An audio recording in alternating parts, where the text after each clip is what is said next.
For those that doesn't know me, I don't know what he said, but I worked in the Swedish Fire Service for about 15 years, full-time, and then I resigned because my wife wanted to move, and I like my wife, so I moved with her. And then I've started way before that to teach around the world, and now I just made it my full-time job to teach around the world about firefighting. Because I realized very quickly when I became a firefighter in Sweden that there was too many people saying the same thing. And if there's too many people saying the same thing, they're probably simplifying it too much. And they align with one simplification. Because nothing is as easy as everybody saying the same thing. That's just not true.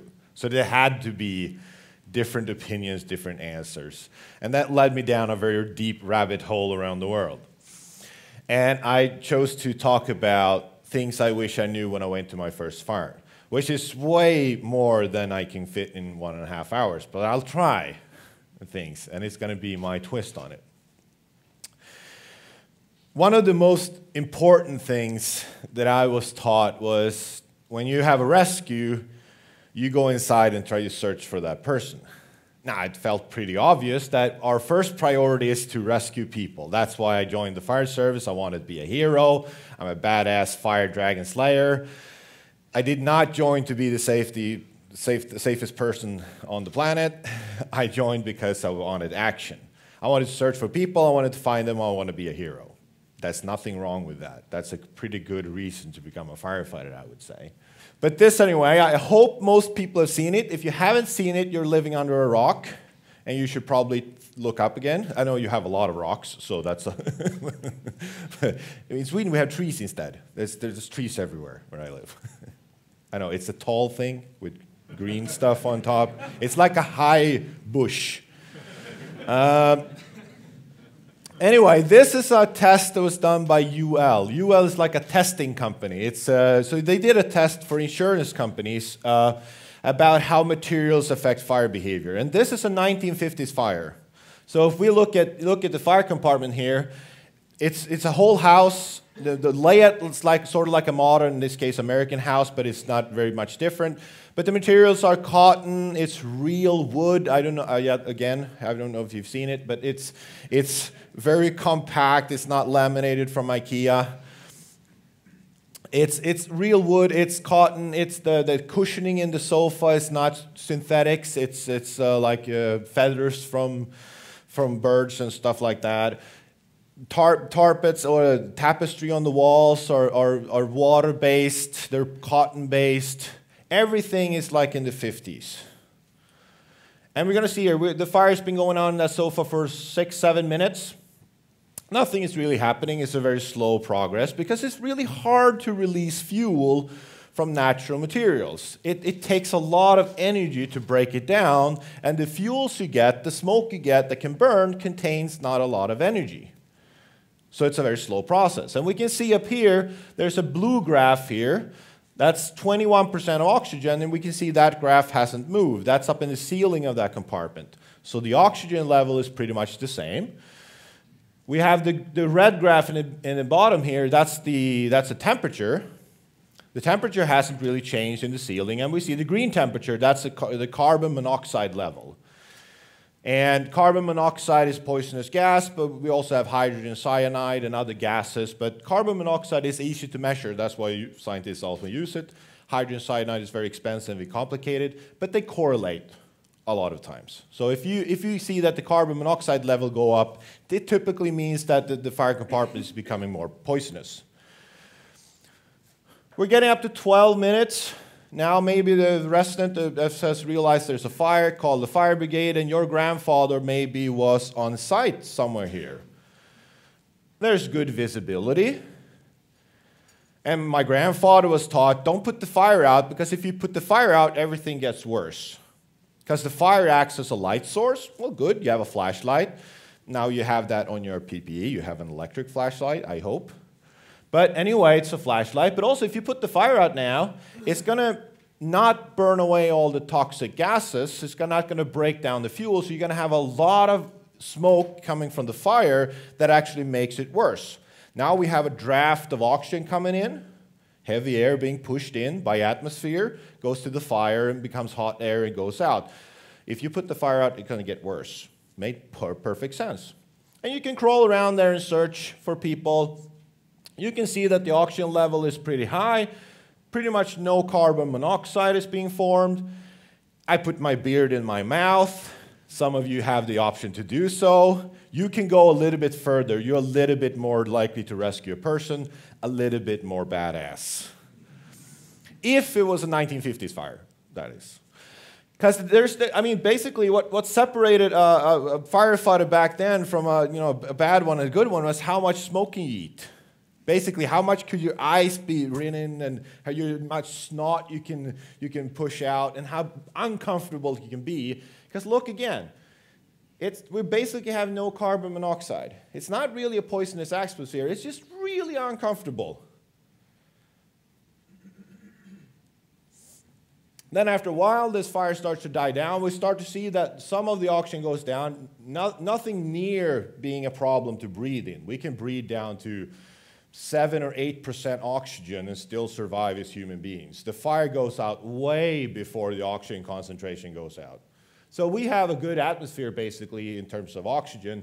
The carbon monoxide, well, if you want to be in there for a long period of time, that would probably be a problem. But still, it becomes ventilation controlled at sort of like 17, 18% oxygen. And then they ventilate. They open a window. What happens with oxygen concentration? What happens with heat? What happens with carbon monoxide? We can see that oxygen concentration goes up. Is it a fire? If it is, I want to go. Just let me know. I'm on guard. We have oxygen concentration, 21%. We have carbon monoxide down to the floor, but fire is increasing. Temperature is increasing. But firefighters back then knew, well, sure, if we open the windows, the fire's going to increase some, but it's not going to go fast. It basically moves horizontally. It crawls over the surfaces because there's not enough heat, there's not enough fuel being formed as a gas layer. So the fire pretty much spreads over the surfaces. The oxygen concentration is pretty good. Carbon monoxide level went down, at least for a portion of time. But now, 10 minutes after we ventilate, it starts to struggle, and actually the researchers didn't know if it's going to flash over at all, but eventually it will move to flashover. But it takes a long time. We're up to 30 minutes after the fire started. I know that's a short time for some people in Iceland. They go like, well, I'm glad I'm coming there within an hour. But for instance, Reykjavik, who has a very easy job compared to the rest of Iceland, this would be a ballpark, home run. So there we have the flashover eventually at, in this case, 32 minutes roughly. This is Grandpa's fire. Now, if we go out on a training field and we put a couple pallets in the corner of our training field, is that more like the Grandpa fire or the modern fire, you might ask? Well, we'll get to that. Now, for Grandpa, it was pretty obvious that if we had a fire, it made a total sense to send an interior crew into that compartment, and first priority, find the victim. We'll search right hand in the wall, left hand in the wall, depending on which day it is. If it's an even day, you go left. This is an odd day, you go right, or whatever system you have that doesn't work. So you search for victims. And then, if you find the fire, of course, you extinguish that one. But if you've been taught in the container system, you'll say, the instructor told you, oh, use it as a light source. Go like, yeah, don't put it out yet. Yeah, that would work if it was a 1950s fire. Excellent choice 60 years ago. And then you would ventilate after you've done all your tasks. Now, I was in Croatia, like I said, and there was 2 Australian instructors that gave me this analogy. Imagine you're playing hide and seek with your children out in a cornfield. I know you don't have high crops, but imagine that you couldn't see when you stand up. I know, imagine. So you're running around there trying to find your children. Maybe you do right-hand search, left-hand search. You're doing search patterns and try to find them. And then you hear that the farmer is starting their harvester machine. In Iceland, maybe a big sheep coming. Dum, dum, dum, dum, dum. A harvester machine. And you kind of go like, either you try to find your children by searching, and you hope you find them before the harvester is actually done, or you go to the farmer and ask him to stop his tractor. And most people go like, I'm not going to gamble that I find them in time, because time is very sensitive here. I'll just go to the farmer and ask him to stop his tractor. Both of these ways are meaning you rescue your children, but if you go to a tractor, you rescue your children without being even close to them. Now, if we take the old grandpa fire, which is the 3 ones in the top, on the bottom we have an exact same replica of the house. Furniture is the same, everything is the same besides the materials. In the bottom we have IKEA furniture, laminated furniture, synthetics. There's no real wood. We have the cushioning is polystyrene, and so on. So what we see is, of course, a massive difference in how these fires behave. And we're going to pause here, roughly around here. So after, I don't know, 6 minutes, what is it, 6 minutes? We have basically nothing happen at Grandpa's fire. But the modern fire, which we actually fight, is we have carbon monoxide is maximized in the instrumentation, meaning it's deadly. It doesn't matter if I put my beard in my mouth, I'm going to die anyway. Maybe if I wet it, I can dissolve some carbon monoxide in it and last for a couple seconds more. But still, it's a highly poisonous atmosphere. We don't survive, and the victims also don't survive for more than a couple of minutes at most, depending on where they are. And the oxygen concentration is down to 5%. That doesn't mean that people can survive in there, because that's up in the air, and in the bottom there is more. But the fire consumes that oxygen really fast, and to a lower percentage than Grandpa's fire. And we can't see anything. There's not a light source in here that we can use as a torch, for instance. And if we, in this case, let it go, it's ventilation controlled. It's controlled by the oxygen it receives. And then we, as firefighters, arrive, or maybe a window breaks, and we will ventilate the structure and see what happens. Is it going to take 10 minutes like Grandpa's fire before it actually goes to flashover, or is it going to take less? And because we have a lot more fuel in the smoke, it's much easier to release fuel from synthetics. It requires much less energy to do so, and you get much more energy in the smoke. You get a flashover in 30 seconds or a minute after you ventilate, which is a huge difference in the 1950s fires compared to today. Now again, if you go into a training burn and you have a couple of pallets, you're fighting 1950s fire. If you train like the 1950s fire, you're not going to perform well at a modern fire. That's just it. Now, I was not taught the difference. And when I do acquired structure burns around the world, one of the most common feedback I get in the Nordic countries, in Scandinavia, is you can't see anything. I go like, yeah? But that's the level most firefighters are, because they're used to a training environment that does not reflect reality. So we have this problem. And another interesting thing is that if you were to go to fires, so it's a good rocking fire, and you would see some windows, would you break them? No, you go like, no, well, we'd break a window. We would get air in, it would be a problem. So when you open the door and your firefighters go in, do you close the door behind your firefighters? No. So you would never break a window, that's a square meter, but you open the door without thinking about 2 square meters. Does that make sense? You go like, well, that's just a door. That's not ventilation. Well, the fire does not care if it's a door or a window. The fire does not care if you open it because you want to enter or you want to open because you want to ventilate. It does not care. It does not know. Anyway, that's just one inconsistency. But rescue is an objective, not a task. I was taught, again, that the only way to save a person was to go in and drag them out. And we trained only about that. We trained from the door and went in with the interior crew, and we searched and we tried to rescue. But of course, if we take the smoke and the poisonous gases away with, for instance, a fan, we'll get to problems with that, that is also rescue. We've never been into the structure, but we lowered the amount of poisonous gas in there, so we rescued them anyway. I was never taught that that was an option. Because why would you go in and fight the fire when there's people in there? Well, because you're doing rescue. Rescue is an objective, not a task. And this changes everything. Now, if you have that in mind and you go in with an interior crew and you search for the fire and try to suppress it, that's going to be a fairly fast operation. You go inside with the thermal imager, you look for where's the heat source, and you move straight away to that position. You don't waste time going right or left hand in the wall. Stop doing that. That was the 1950s. You have a tick, you go straight away, knock the fire out as fast as possible. When you knock the fire down, that's your cue to start ventilation, hydraulic ventilation out of that apartment, put a fan on, as soon as possible, and then you start to search for victims.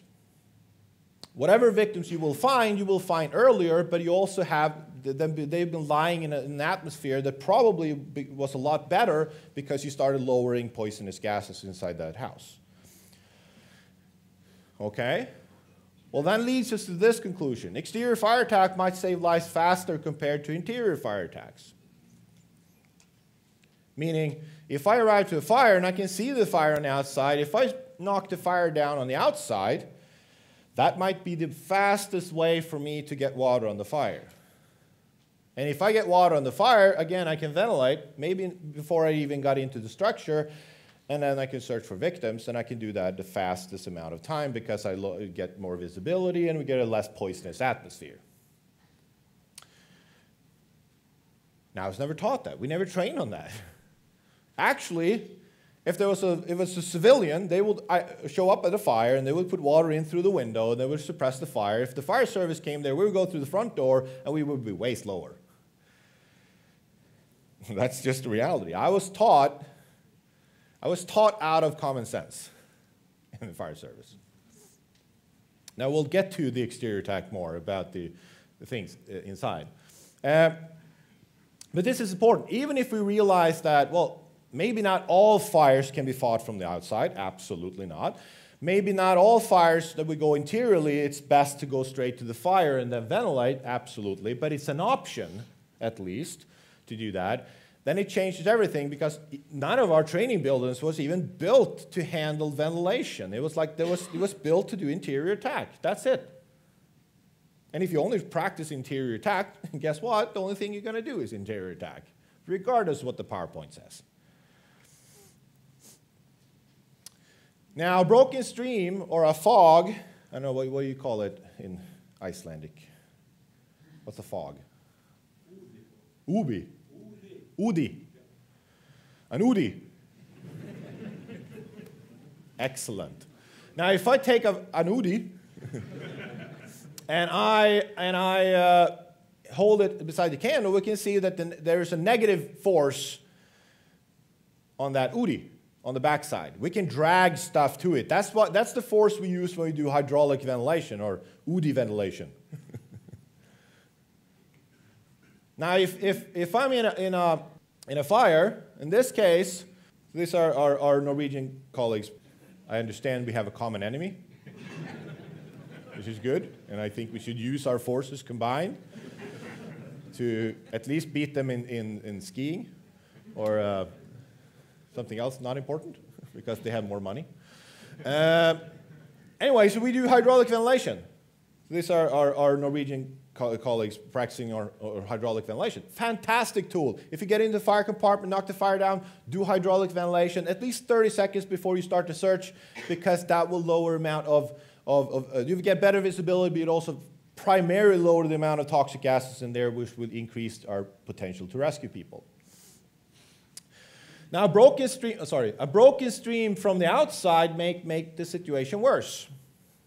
Now, if you take this example, in this case, we have fire in this window here.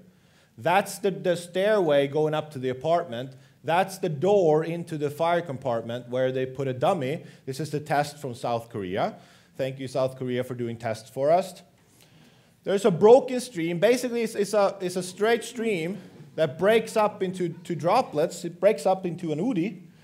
And we get this effect in the staircase, meaning that if we have firefighters going in there, they're going to say, don't do that again. Like, do not do that again. Whatever you did, That was absolutely awful. So that's why Americans said for 34 years, never ever put water into a window, because you can basically push everything onto victims, onto firefighters, onto uninvolved parts of the structure. Don't do that. Now, if you put a straight stream and you start to move that around, or eventually it will break up the droplets. That's really nice droplet being formed by a straight stream. I was never taught that, but it's an excellent way of creating droplets if you want to throw them a long distance. If you're in a bigger space, those droplets will survive. And you can throw them much longer than you can by just going to a spray or a nudie on your fog nozzle. So a stream will break up into droplets. And if I take my UDI, and even if I put it into the window, it will do hydraulic ventilation. And if there's an outlet somewhere, in this case there's an outlet here, it will push everything here because the stream is sucking in air, and it will push everything up here. That might not be a problem, or it might be a problem depending on where are you pushing things. Maybe you're pushing into firefighters inside, maybe pushing into victims. That's a lot of poisonous gases and steam. It's not going to be comfortable whatsoever. So a broken stream from the outside may push air in. It may look like this. You have a negative pressure, you push it in, you get circulation and suppression, which is good, but you also get an overpressure going out wherever that goes. Maybe it's inside the house, or maybe it's out to another window. If you take the Cobra, which is an excellent tool, very easy to use it incorrectly. We'll get to that. But now there's our Norwegian brothers again. Now, is there a rocket ship out there? No, the Cobra is entraining a lot of air, just like an UDI, and it pushes air into the compartment up here. That's closed, so that air has only one way to go, and that's back out in the same direction. And you can't get droplets into when you have a big overpressure. So air goes in, fire increases, and droplets go out. Basically like this, you hydraulically vent into a compartment, overpressurize it, and will come back. Probably no suppression because you can't get droplets in there. A broken stream or a fog or an UDI on the inside makes the situation worse too. And now we're getting into the real nitty-gritty stuff.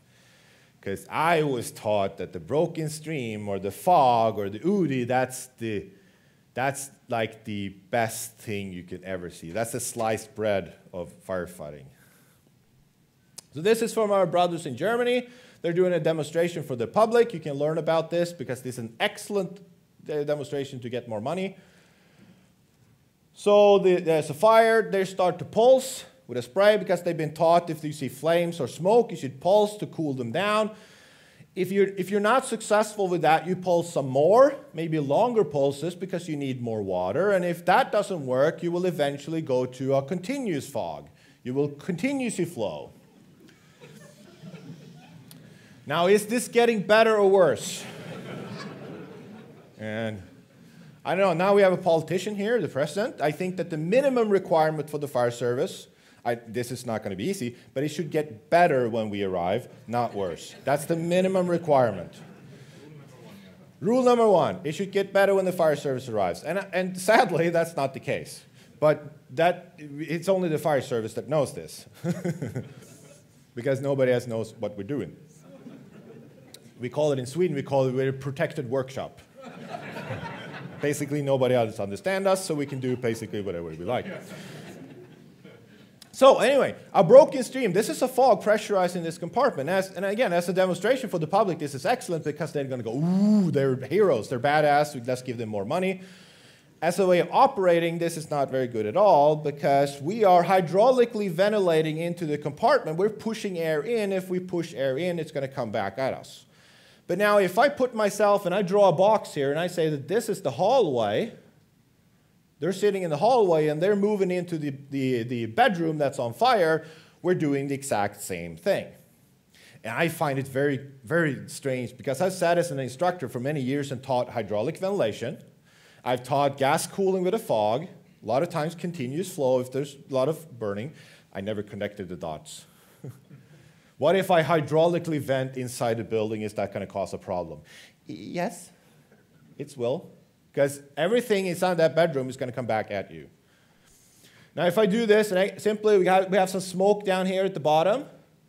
There's a closed room here. We're going to do a fog up in the top part, and we'll see what happens with the smoke. It just gets pushed out at the firefighter. He goes like, "What? I was never taught this." No, probably not. A bigger room, same thing. It's going to do a fog in this compartment here, in top of the door. Bigger room. We see the smoke down here. You're going to see very clearly that when he does a fog, everything is pushed out because, again, we're hydraulically ventilating into a closed compartment. Everything that will shoot out. That might be steam, that might be poisonous gases, that might be heat and flame, and you might find yourself out in the staircase and saying that, "Damn, that was a hard fire." Not before you got there, which is just the reality. I was never taught that, and I can bet my ridiculous salary that you don't either. So we're doing here, again, we're doing hydraulic ventilation in one compartment into the next compartment, and we pressurize that, and that will come back. And that is a problem. A broken stream or fog pushes air. It does not only entrain air, it also pushes air. So in this case, again, it's our Norwegian brothers. They're going to open a door here. You can see on the thermal imager. The smoke comes out. They're going to do some short pulses up in the ceiling. Nothing happens. And then everything is going to go whoosh, where I'm sitting with the camera. I'm sitting there going like, I have no idea. Why would that happen? Maybe it was a small woof fire. It went woof. I don't know, maybe a small poof. Which I go like and look the videos, but on the videos, when I go back, I see an interesting thing. It was not about the fire behavior. It was about, if you look at down here, you're going to see there's a staircase. You're going to see a spray coming from that direction. It's actually an instructor sitting behind them that does some gas cooling, but it goes in that direction. So that pushed everything in that direction where I was sitting with the camera. So a small pulse with a fog or a nudie pushes everything against the camera. Because a stream has a positive side and a negative side. If I take this, there's some smoke coming here. Well, they'll do a fog in front of it, and we'll see what happens on the backside. It pushes everything forward. There's an overpressure in front of the stream, and there's a negative pressure behind the stream. So if you want to push something, yes, you can use an UDI. You will push everything in forward. It doesn't magically slide into each other. Like when I was taught about droplets and how air work together, it was like, well, if I have two small droplets here and they will slide in and they will merge and take the energy and everything will get better. No, it doesn't work like that. There's an overpressure coming here and it pushes everything forward wherever it might go. Unless there's a resistance on the other side so that now it can't go that way and now it pushes it together. It's just fluid dynamics. So in the fire compartment, it looks like this. We have a negative pressure here. We have a positive pressure in front of the stream, and that will cause circulation. If we do a short burst of water in front of us, it will be a short mix. If we do a long one, it will be a long mix. If we have victims on the floor, it's not going to be good if we push that environment that's up here down to the floor. If we have visibility, it's not going to be good if we push that visibility down here when we have visibility. So I was taught the short pulse, because the short pulse is the best, because it doesn't push things around, for instance. So this is from the 1989. Listen to the short pulse. Anna palokaasut, jotka palaa nyt tuossa.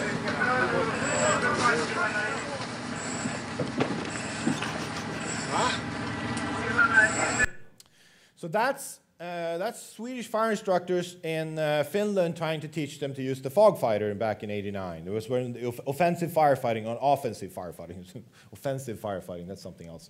That's firefighting without clothes. Offensive firefighting there was, using fog pulses that we've taught modern firefighting. Now that works, obviously. That was a hallway lighting off, and they ran in and they placed the fog in front of them. Now, do we teach our firefighters to run in? No, because that would be sort of stupid. because they would run into a wall, and then we would have to go in and get them. So we can't. We have to crawl in because we can't see our feet. He could run in because that's a training exercise, and he's done that many times. You know exactly where to go. He was just trying to prove a point. You don't need a lot of water if you use it in the right form. A couple liters of water, and then you have suppressed that fire. When I start teaching firefighters, they go like, well, no, you should cool and you should assess. So you do a short pulse above your head. In this case, the firefighter is pulsing outside of the fire compartment, a little bit inside. How long does the effect last of that short pulse? Half a second? Because we're doing a short pulse into a flow. There's a flow going from the fire out where the door is. And since you're not closing the door behind you, it's just going, and you go, and you. So if I teach my firefighter, go like, and I'll take my tick up, and I'll do, yeah, nothing improved. I take it down, and I go, and I go up my tick, and I go, and yeah, nothing improved. And we'll stand there until the fire compartment burns out. If we teach our firefighter never to advance until it looks better, because it will never look better. The fire does not care about your gas cooling whatsoever. So we have to teach our firefighters, like the short pulse is extremely limited. It only worked for that guy on the video when he ran in, because when he ran in, he placed the next small pulse a little bit ahead of the last one. Now, if he can't run in, that doesn't work. So we do long pulses. Oh, and if we do long pulses, we hydraulically vent. Shoot. There's no free lunch. The fire compartment does not care about your gas cooling. So this is the fire compartment here behind that door here.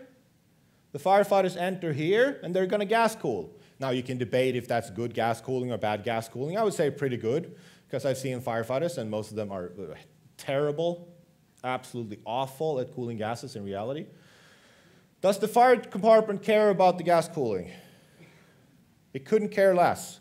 Best of the worlds, we protect ourselves so the fire doesn't spread to the compartment we're in. And the fire compartment will not care until you actually get to the door, open the door, and get water into the fire compartment. That's the only time when the fire actually starts to care that we are on site. As an officer, I don't care when the firefighters enter the apartment. I don't care about that. That's a totally irrelevant number in like statistics. The only I care about when does the fire reach a position when they can get water in the fire compartment, because that's when we make permanent improvements. Now that's some simplification, because we might hinder fire spread, for instance, if we do gas cooling in the hallway, but the fire compartment does not care. The cooling and the thermal ballast, or the steam, follow air currents. If we have an air current go away from the fire, all our suppression efforts will go out that way. So we taught our firefighters, like, assess how much should you cool? And my fire instructors told me, like, Lars, cool enough. Okay, so what's enough? Well, that's like average. In Swedish, lagom. You have Icelandic. Did you use this fantastic word? Do you have a word for lagom? Which is like not too much, not too little. It's just lagom. Maybe? You have a perfect word for that? So you cool that much. I have no idea how to pronounce that. I'm not even going to try. So you cool not too much, not too little. And you try to cool that. Now, how do you know that? I was taught, well, you can look at the fire snakes. And like when fire snakes start coming, now the flashover is starting to come. Or when it's more heat. Or when the thermal flow increases. So this is a real fire. This is what you can see on the real camera. And that's the thermal imager. Now tell me, where do you see the signs and symptoms of the fire getting worse so that you know that it's time to start cooling? You go like black, black, black, black, black, black, black, black. I can't see anything, can't see my nozzle. Black, black, black, black. And you go like black, black, black. You're looking pretty good. Like orange, orange, orange, orange, orange, orange. You kind of go like, it's getting hot. Yes, it's getting hot. And then you start using a nozzle, hopefully. if you know, orange, but that's a very light sign. And the problem is I was being taught that you can actually see when you start to cool, how much you should cool. This is just bullshit. Most of the times we have no idea how much to cool. We have no idea if that gas here is flammable or not. We don't know. We don't even know if it's burning above our heads. That's why the thermal imager is such a fantastic tool, because it's one more thing that we can now allow to visually assess the situation. We can see how fast the thermal current is moving. We can see if the heat is going less or becoming less or more and so on. Basically, without the tick, we're helpless. And the only solution in that case is to cool more than we need. And you go like, well, so what's more than we need? I don't really know, because we don't know how much we need. So you go like, you cool all the time, so I should continuously flow with my fog? No, that's a new problem. We can't do that because we hydraulically ventilate in that case. So you go like, how do you do that? A straight stream or a jet does not entrain air. So if you take a straight stream, same thing, you have some smoke in the bottom of the compartment here. You take a straight stream into that compartment. Now nothing happens because the straight stream does not take air with it. It does not entrain air, which is an interesting thing. And Americans go like, yeah, we know that because we're badass fire dragon slayers. And sadly, and it hurts my soul deeply to say it, but the Americans have a good point. It's very, very hard to admit that as a Swedish, very, very, very proud over someone else's achievements, Swedish person, that they had a point. A straight stream cools smoking gas. Now, when I went around in the world teaching, and Sweden, and I also went to America and tried to convince them how stupid they are, I, for instance, did this demonstration. Like, well, if you take a straight stream through a candle, really nothing happens. It's absolutely useless to cool smoking flames because it's just a one big water drop, but it doesn't contain a lot of surface area. It's useless. And then some firefighters, sorry, there was a later one. Then the UL study came out of the transitional attack. They call it the transitional attack. It's just an exterior attack. They call it transitional because you transition from one compartment to the next. In this case, from outside to inside. So anyway, and I would start doing trials back home. This is an acquired structure burn. We're sitting inside just to see how it reacts on the inside further into the house. And you can see a straight stream in the bottom left corner. And 5, 6, maybe 7 seconds of water. And you turn that fully developed fire with 2 windows open into a suppressed fire. Basically, we pushed it back into being fuel controlled.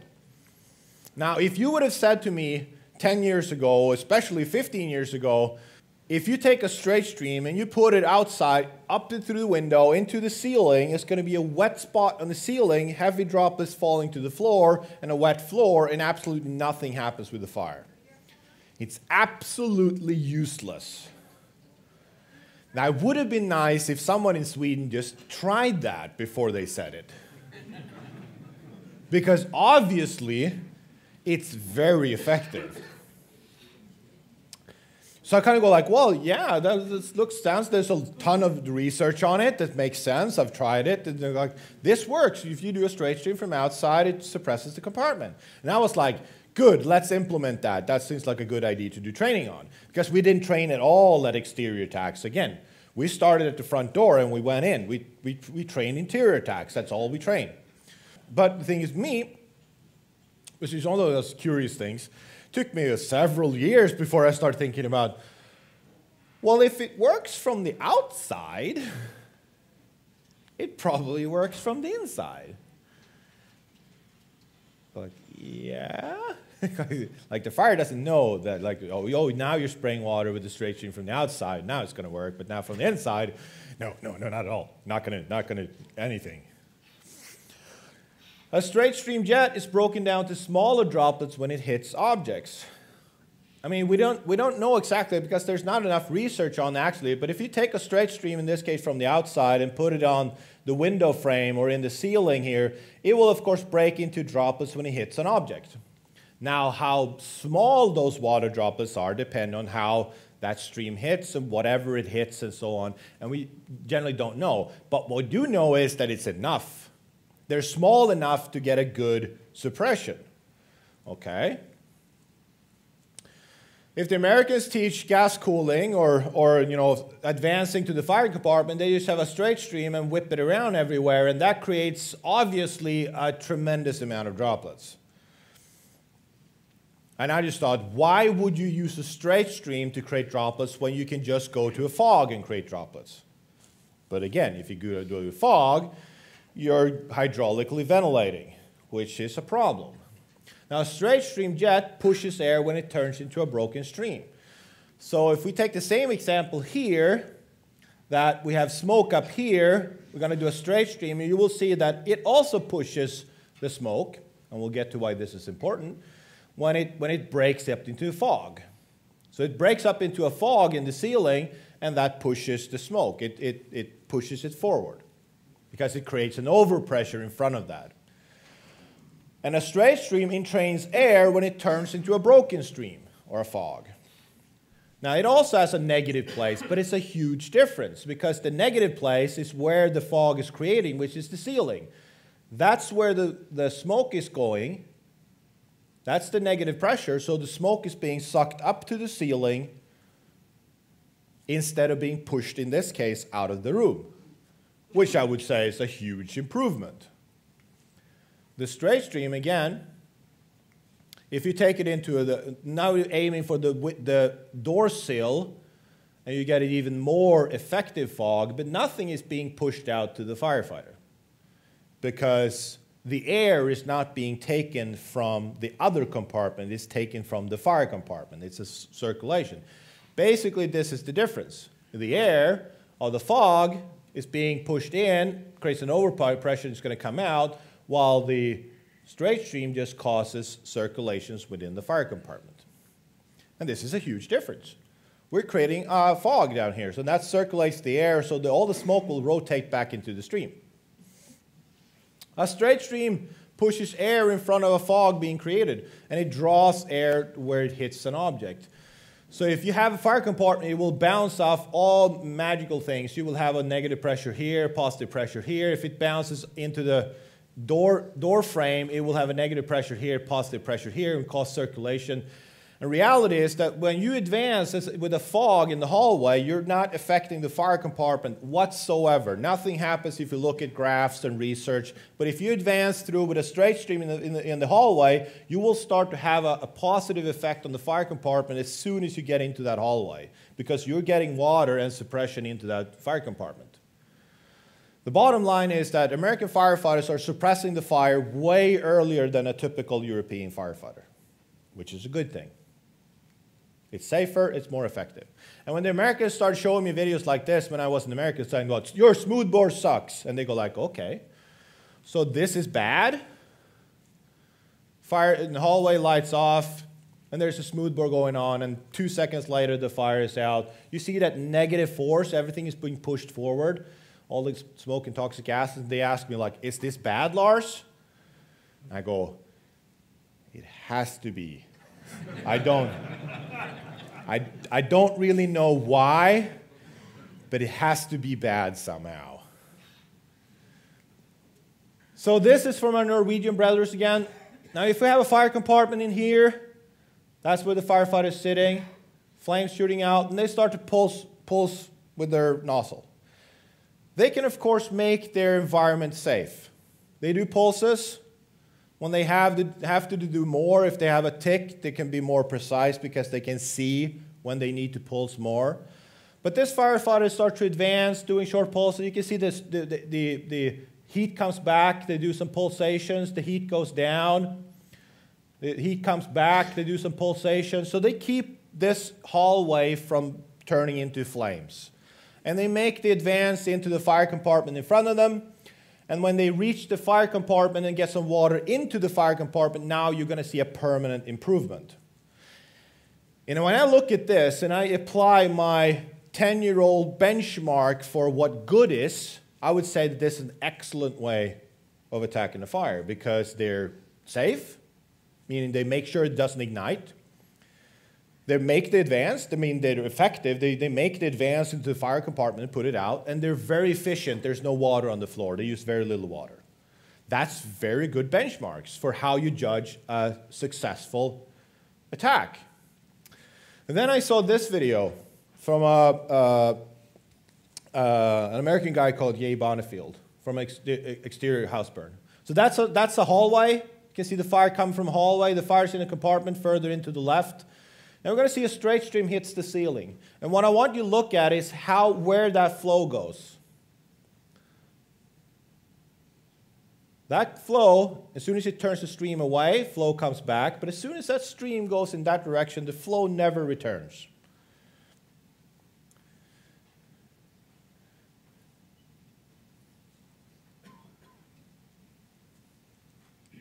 It never returns. It's gone. There's no thermal coming back. We're pushing everything forward in front of us. Less smoke and poisonous gases for the victims, less heat for the firefighters, less steam. That was not part of my benchmark for a successful fire attack, meaning we can reverse the flow of the toxic gases, of the heat, of the steam, and get it in front of us. And the really cool thing about this is actually done with a ventilation hole that's this big, but on the research that UL does, there's no ventilation. It looks the same because they're providing so much cooling in front of them that they get contraction from the smoke and the heat. So even though they're pushing stuff forward, it doesn't come back because it actually reduces in size in the meantime. I would never have thought that. I would never have thought that. What I had to accept was not only, first I have to accept that straight streams actually work. They cool gases, they work. Now, what I have to accept also is that for a lot of times the straight stream as a way of cooling gases and making it advance is more effective. It's more because we can reverse the flow. And I have to acknowledge that every time we go through between compartments, if I don't want to pressurize the compartment I'm going into, I need a straight stream. Which is the bottom line, if you have to teach straight stream gas cooling, whether you like it or not. And the Americans were sort of right. And the bottom line is that the simplest way of teaching is to just teach your firefighters straight stream. The only real downside, I would say, there are some smaller things, and we can get there some other time, but the only big downside is you're going to be more inefficient. You need more water to achieve the suppression because you create worse droplets. But in most cases, you'd have way more water than you need in your fire tank. Because doing a fire attack from the apartment entry to the fire compartment shouldn't take more than 2 minutes. And even if you were to flow the entire time at full flow, you have way more water in your tank than that. But regardless of what you think, you have to teach this. And that's for me, that was a couple of years process to even admit that at some level. And of course, my Swedish colleagues are absolutely furious. And they sort of hate me. But they also like me. So it's a problem. It's a hate-love relationship. Just like with Norway. Do we have any Norwegians here? We love our Norwegian brothers. Water mist does not suppress small fires. So one thing I also think, that this is Cobra's own video, which I hope it's okay that I stole from you. This is actually from another test when they tested the difference between water mist and an additive called X-Fire. But that's a separate day question. But what we see here is that the Cobra absolutely sucks at cooling and suppressing a stack of pallets. It's absolutely useless. You're better off with a garden hose from your neighbor than to bring your 50,000 million euro Cobra. I don't know how much it costs. It's getting less expensive because there's more competition, which is good in that case. But anyway, so they're trying to suppress it. They're doing a comparison with, in this case, they're going to mix in additives afterwards. But what we see here is that it basically is useless for suppression in this way. Now, for me, I didn't understand it because I was taught small droplets, high velocity, they are excellent at cooling flames and smoke, my fiction. I mean, you're not even getting flame suppression. You're not even getting flame suppression with this. And besides that, you also need surface cooling, and that doesn't even seem like it's on the map. Now, if I take the same fire and I place it in a compartment, but it's still a small fire, in this case it's our Norwegian brother again, They have a small fire in a couch, and they're gonna do the cobra from the outside. A water mist. There you go. There we have the water mist with the cobra, and they're gonna put it into the gas layer. So the mist is coming here inside the, you're going to see it coming through the wall here. There we go, up into the smoke layer. It actually doesn't hit the sofa, but it wouldn't make much of a difference. It would be like the pallets. But what we can see here is that basically nothing happens. The fire really doesn't care that you put your $50,000 million suppression system in the world. But, of course, if you have very fine water mist inside the smoke layer, continuously cooling the smoke layer, can this sofa ever transition into a flashover? No, it's impossible. So we can halt the fire. It's impossible for the fire to get worse. So if you're out in the countryside and you put a water mist in there, and I'm saying it doesn't have to be a cobra, we'll get to that, but you have, for instance, a fog nail, or I would say poor man's cobra. If you have a fog nail up here and you get continuous water mist on there, that fire is never going to go anywhere until that fire burns through the floor into the neighbor below maybe. But it doesn't transition into flashover, which is a fantastic option, especially if you're short on resources. Like there's a station here in Reykjavik where, if the whole crew is out on the ambulance call, there's only one guy left, it's the officer. And usually the officer doesn't do any useful. But if they give it... But if the officer is actually alone and can place a fog nail here or a cobra in here and actually do some good. The Americans have the fire, we have the fire triangle, but the Americans have the fire square. So they have oxygen, fuel, and heat, but they also have fire officers. And if you take any one of them away, the fire goes out. So I think there is some truth in that, but it's not entirely that easy, but there is some truth in that statement. Now, again, so the conclusion, small water droplets does not cool surfaces well, but it doesn't have to be. It depends on how you use it. It's excellent for cooling gases, but it doesn't cool surfaces. Smoke or flames need enough thermal ballast or steam to become non-flammable. So this is the key where steam comes in. And I wish really someone had showed me this simple graph when I was a firefighter. This is the relative humidity level of air. So if we are at 20 degrees Celsius, that's room temperature, if we have 100% humidity, 100% humidity in here, it means that we have as much steam in here that the air can hold without turning into condensation. If we were to go above 100, we can't go above 100, but what happens with the excess steam is they're going to condense on the windows, on the doors, it's going to get, we got condensation, which is not good for houses, but I mean, if you increase the temperature, the more the air can hold much more steam. At 20 degrees, you can hold about, let's say, 30, 40 grams per steam in the air. Invisible, you don't get steam bursts from it, because steam is not really hot. It depends on temperature. So you have 30, 40 grams of steam. But if you go up to almost 100 degrees, you can hold 0.6 liter of steam per cubic meter of air. You can hold a tremendous amount of steam in 1 cubic meter of air. You can't see it, but it's 0.6 liters of water in the air. Now here we have a magic level. Most research tend to gravitate towards this point, 70 degrees. At 70 degrees, you can hold not really 200 grams per steam per cubic meter of air. And basically, if you have that much steam in the air, it's almost impossible to burn. Flames go out. There's too much stuff in the flame that is cold. Because if you have 200 grams of steam, everything inside the flame has to be heated to flame temperature. You can't have something cold into the flame. Everything in the flame, if it's steam, if it's carbon dioxide, if it's nitrogen, everything has to be heated. And it's too hard, because it takes a tremendous amount of energy to heat all that steam or water. So if you take the Cobra in this case, it's an attic fire. I think it's from Finland back in the glory days when we had a lot of money. The stream goes in, nothing happens, nothing happens, nothing happens, nothing happens, and it's boom, turns into black. Because what happens here is, I'm going to go back. What happens here is we shoot through the wall because we don't want to entrain air. We just want to have circulation in here. We're going to get to that. But we're vaporizing water to steam. Maybe it's 5% steam, maybe it's 10% steam, maybe it's 20% steam, and eventually there's just too much steam for the fire to overcome. And this is one of the errors that we do, that we don't allow enough time to build steam concentration, because, well, if we get water mist in there, nothing happens visually, but the actual temperature of the flame is dropping.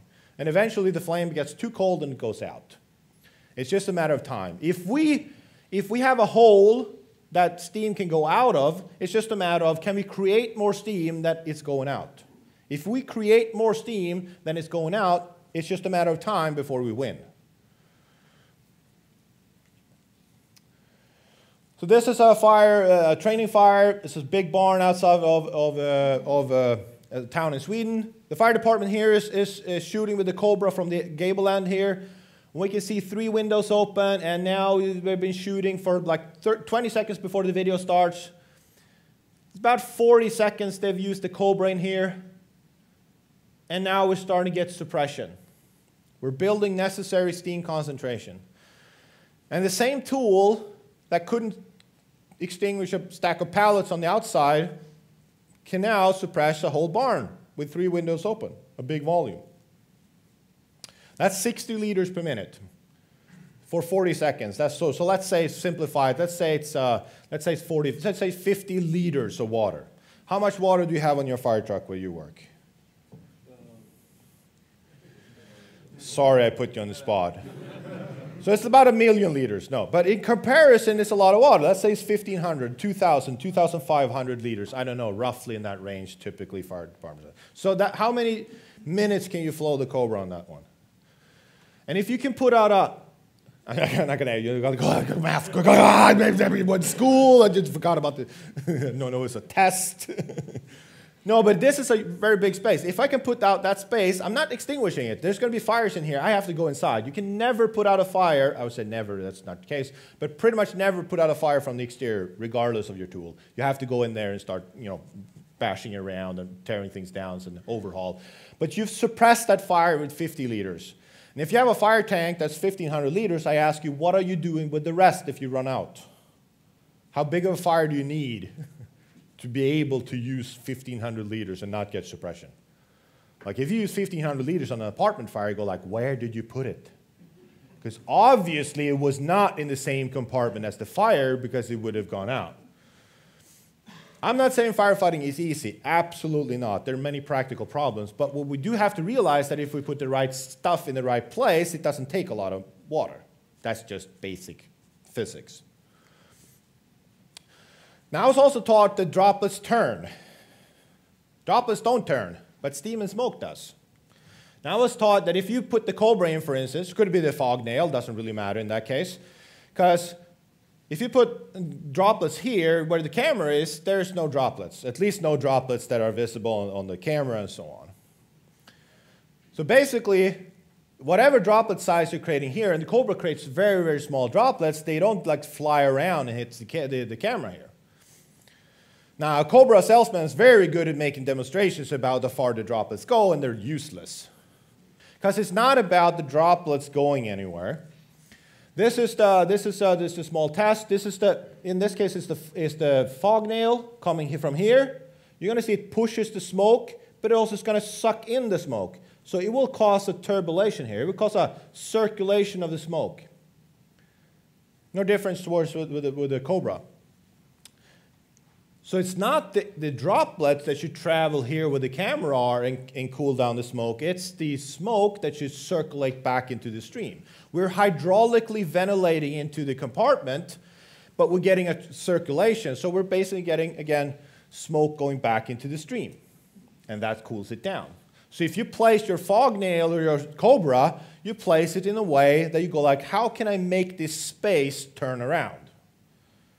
Okay, if you can make it turn around, eventually you're going to have circulate all the hot smoke back into the stream, cool it down, create steam, and continue vaporizing water to steam, which is your objective.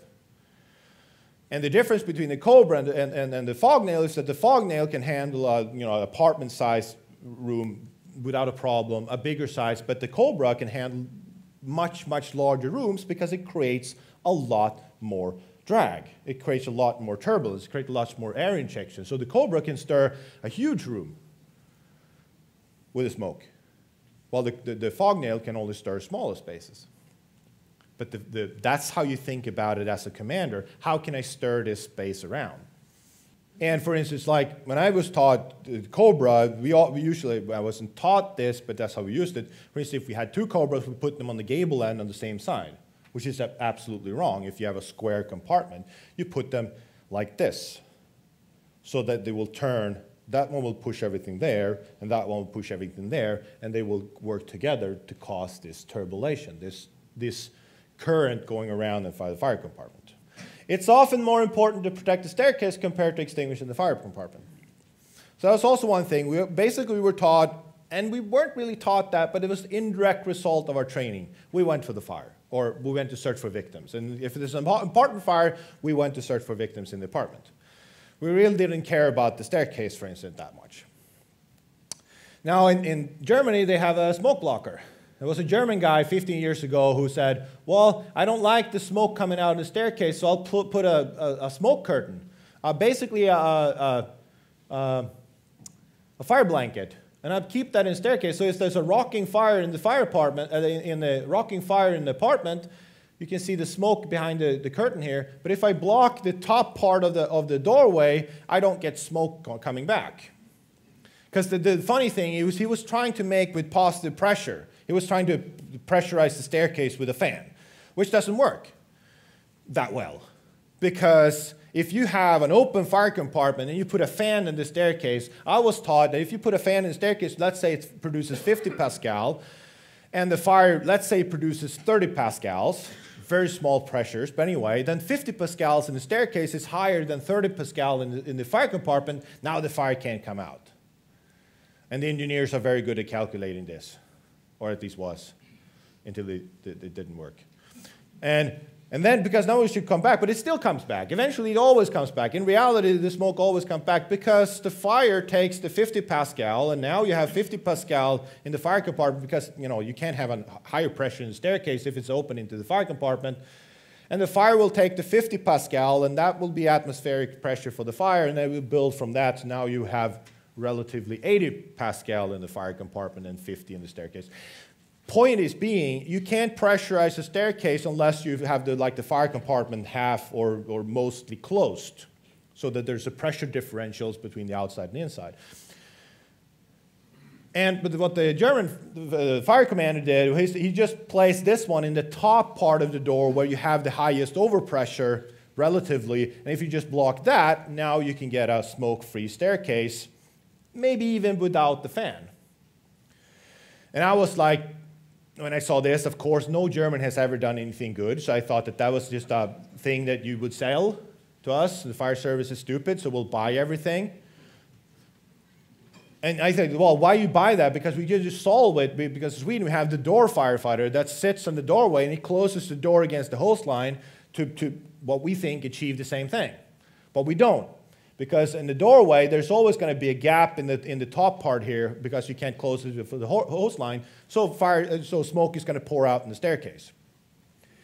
And if you don't think that the staircase is important to protect, you're wrong. This is a research that was done in I think it's early 2007, 2008.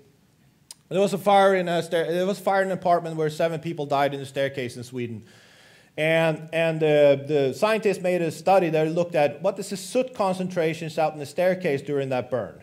And they looked at what this is in the top part of the staircase, and this is the outside of the fire apartment that was on the 3rd floor. So you go up in the staircase, you get better environment because the soot deposits on the staircase. You get less soot when you go up. And we see the temperatures also. The temperatures outside of the fire compartment on the 3rd floor was the highest. The temperatures out in the staircase was the lowest on the 8th floor. Or the lowest was below the fire, but they didn't measure that because it was 0. Now, if they had a smoke catch in the staircase, in Sweden all staircases have smoke catches you can open from the ground floor. If they were to pull that, and if it worked, this would happen to the levels of soot, this would happen to the levels of temperature if they pulled it at 11 minutes. But the smoke catch didn't work in this case. So the fire department, the wire was gone. The wire didn't work. So they looked at what would have happened if they ventilated the staircase, even though there was an ongoing fire from the 3rd floor out in the staircase. And this is the levels of CO and hydrogen cyanide. You see the red line here, that's the level that's deemed lethal at short exposure. If you pull the smoke catch, this is the levels after you pull the smoke catch. We can see that it drops below a lethal level. So even if there is an ongoing fire from the fire compartment out in the staircase, it was deemed even though that is the case, it would be deemed very important to ventilate the staircase. So we try to ventilate the staircase as soon as possible. Now we will try to close the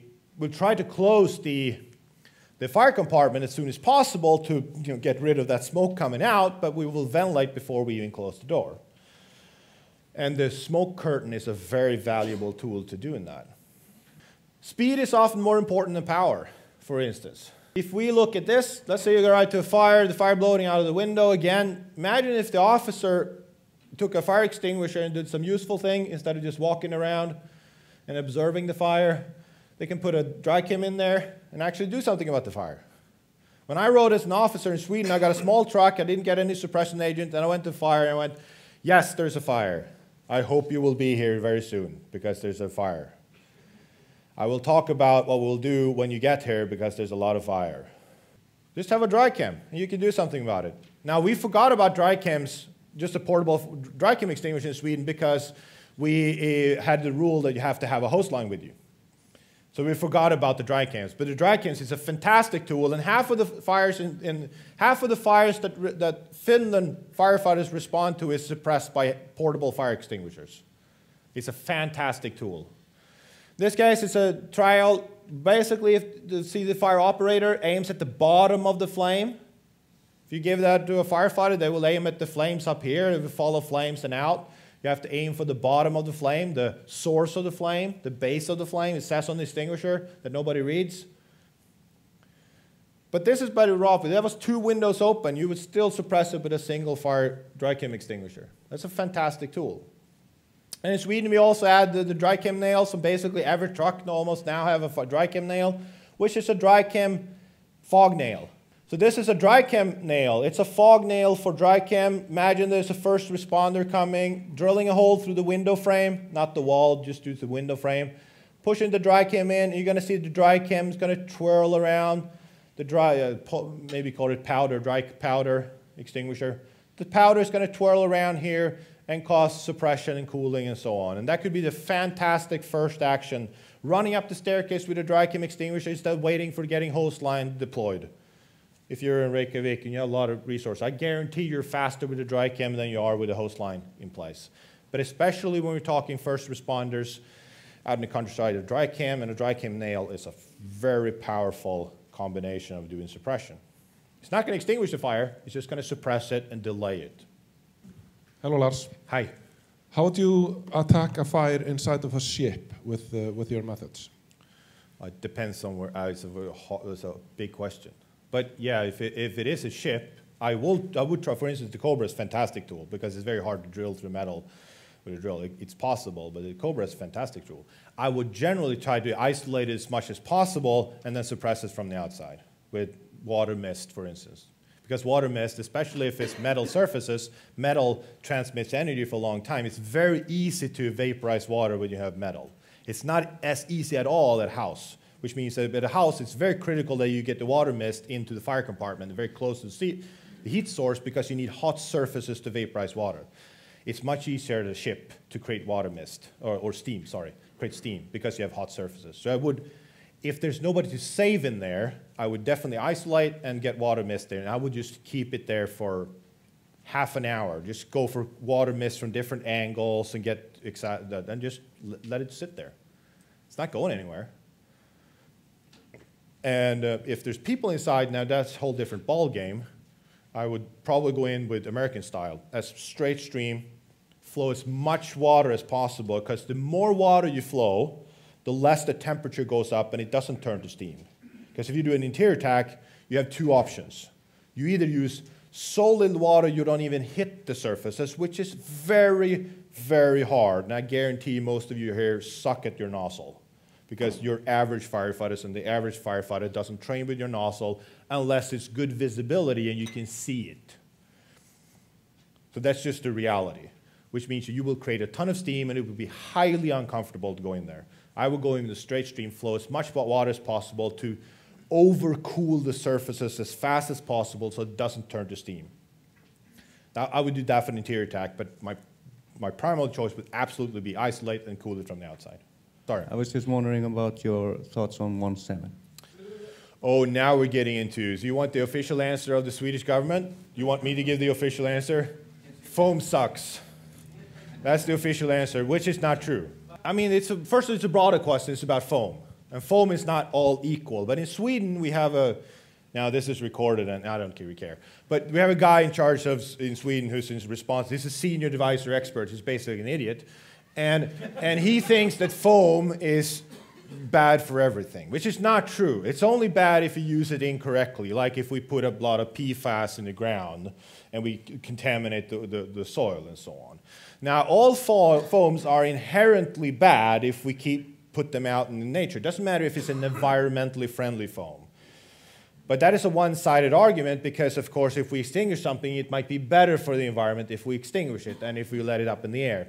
That's a very hard question. You can't answer it. But there's a good side and a bad side with foam. Now, especially if we take foam, I don't want to talk about 1.7 specifically, but if we talk about compressed air foam, it's fantastic because you get sticky water. Now, you can get sticky water in many places. You can buy a gel that sticks on the surface and stays there for a longer period of time, or you can get something else that sticks on the surface, but 1.7 is one way of doing it. It's a fantastic ability to be able to stick water on the surface, especially out in the countryside where you want to protect an exposure, you're going to get coolant on the surface with less water. It's an excellent ability. Do I think it's needed for most fire departments? It depends on where you are. I think it's more needed if you're in the countryside than in the city. In the city, I think you can do basically anything you like with water. And if I were to buy a fire truck in the city, I would buy one with a very good blender so that if I like, I could, for instance, blend it with a gel. That's just me. I'm not at all against. I think that 1.7, or I'm not saying that because Daniel sits there. I think that it has definitely a place. I'm not at all in line with the Swedish government about never use foam. I think it has a valuable place, especially for creating sticky water. And when you do interior attack with 1.7, because it's no problem to do that, you're basically doing the American style. You're splashing foam everywhere, you're cooling the surfaces, and then splashing foam everywhere, you're creating gas cooling in front of you. It works really well. So I have no problem doing interior attack with foam either. But I don't say it's necessary, because you can do it with water too. We had a saying in Sweden that said, if we get another tool, it's good, because it's another tool in the toolbox. It's the worst saying ever. The more I learn about firefighting in reality, the less I like more tools, because one more tool means, first, one more option, and officers are already too many options.